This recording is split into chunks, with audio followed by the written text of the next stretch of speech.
আসসালামু আলাইকুম friends, welcome back to my channel. আরও একটি নতুন রেসিপি নিয়ে চলে এসেছি আপনাদের মাঝে। তো চলুন দেখে নিই। তো আজ আমি হাফ কাপ আটা দিয়ে চিপস তৈরি করে দেখাবো। তো এখানে আমি নিয়েছি হাফ কাপ আটা, আর সাথে নিয়ে নিচ্ছি হাফ কাপ মতো চালের গুঁড়ি, আর দিয়ে দিলাম স্বাদ মতো লবণ, আর 1 চিমটা দিয়ে দিলাম খাবার। তো এগুলো দেওয়ার পরে হালকা হাতে মিশিয়ে নেব। হালকা গরম পানি দিয়ে ব্যাটার তৈরি করে নেব।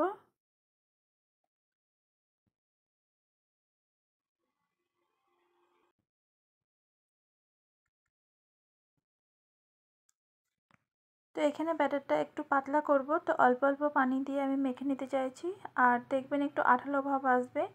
আর পাঁপড়টা যাতে ফোলে বা সুন্দর হওয়ার জন্য এই ব্যাটারটাকে আমি 2 থেকে 3 মিনিট ভালো করে ফাটিয়ে নেব। তাহলে দেখবেন পাঁপড়গুলো খুব সুন্দর হবে বা চিপসগুলো। তো এখানে আরও কিছুটা পানি দিয়ে দেখুন আমি এইভাবে ব্যাটারটাকে তৈরি করে নিয়েছি।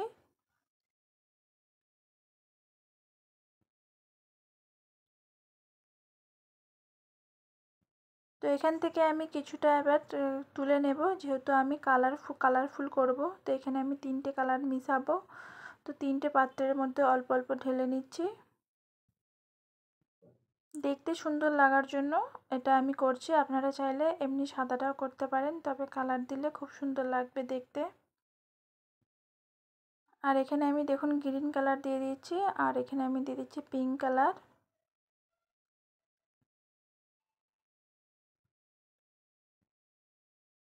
তো এই কালারগুলো দেওয়ার পরে খুব ভালো করে মিশিয়ে নেব। এই চিপসগুলি বানানো খুবই সহজ। এখানে কিন্তু কোনো রোদে শুকানোর ঝামেলা ছাড়াই আপনারা বানিয়ে নিতে পারবেন। শুধুমাত্র ফ্যানের হাওয়া দিয়ে শুকিয়ে যাবে এই চিপসগুলি।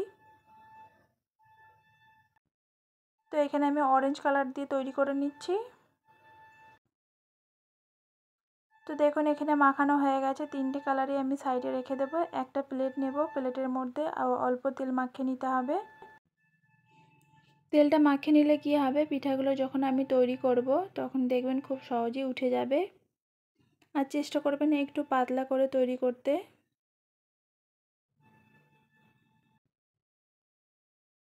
তো এইভাবে আমি দিয়ে একটু ঘুরিয়ে নিচ্ছি, এতে করে ব্যাটারটা চারিদিকে হয়ে যাবে খুব সহজেই।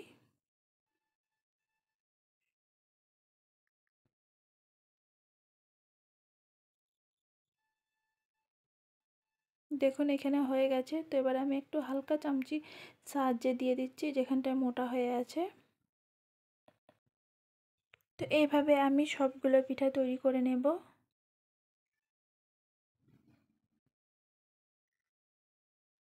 যেহেতু এটা একটা বড় থালার মধ্যে করছি, হালকা ঢাকা দিলেই হয়ে যাবে। এটা 30 সেকেন্ড মতো সময় লাগে, খুব বেশি সময় লাগবে না। অল্প সময়ের মধ্যেই কিন্তু সিদ্ধ হয়ে যাবে। তো দেখুন হয়ে গেছে একটা পিঠা। তো আরও একটা পিঠা আমি দিয়ে দিয়েছি, এটাও কিন্তু হয়ে গেছে। বাকি সবগুলো আমি এভাবেই করে নিয়েছি। তো এভাবেও তুলে নেওয়া যাবে। তো এখানে আমি একটা গ্লাস নিয়েছি, গ্লাসের সাহায্যে আমি গোল গোল করে কেটে নেব। আপনারা চাইলে আপনাদের কুকিং কাটা যদি থাকে সেটা দিয়েও আপনারা কেটে নিতে পারবেন, ছোট এবং বড় করে নিয়ে।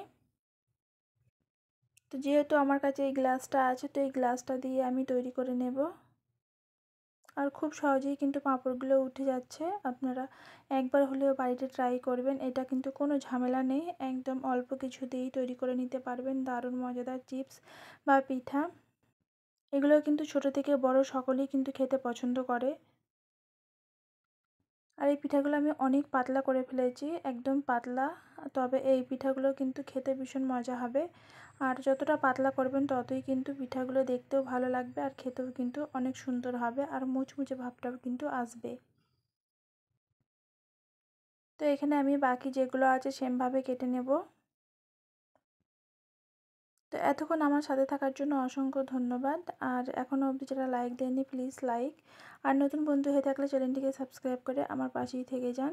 এখানে দেখুন সব পিঠাগুলো আমার কাটা হয়ে গেছে। তো এবারে আমি পাকার হাওয়ায় এবং যদি রৌদ্রে রাখেন আধ ঘন্টার মধ্যেই কিন্তু শুকিয়ে যাবে, খুব বেশি সময় লাগবে না। আর রাত্রে যদি করে রাখেন তাহলে রাত্রে দেখবেন সকালে অনেকটা শুকিয়ে গিয়েছে। তো আমি দুটো প্লেটের মধ্যে করে নিয়েছি। তারপরে দেখুন শুকিয়ে নেবার পরে ভেজে নিচ্ছি। ভেজে নেবার পরে দেখুন পাঁপড়গুলো কতটা সুন্দর ফুলছে। আর অনেকটা মুচমুচেও হয়েছে, একটা ভেঙে দেখাচ্ছি। ভিডিওটি যদি ভালো লেগে থাকে লাইক কমেন্ট শেয়ার, আর বেশি বড় করলাম না, এখানেই শেষ করলাম। আবারও অন্য কোনো ভিডিও নিয়ে আসবো। আল্লাহ হাফিজ।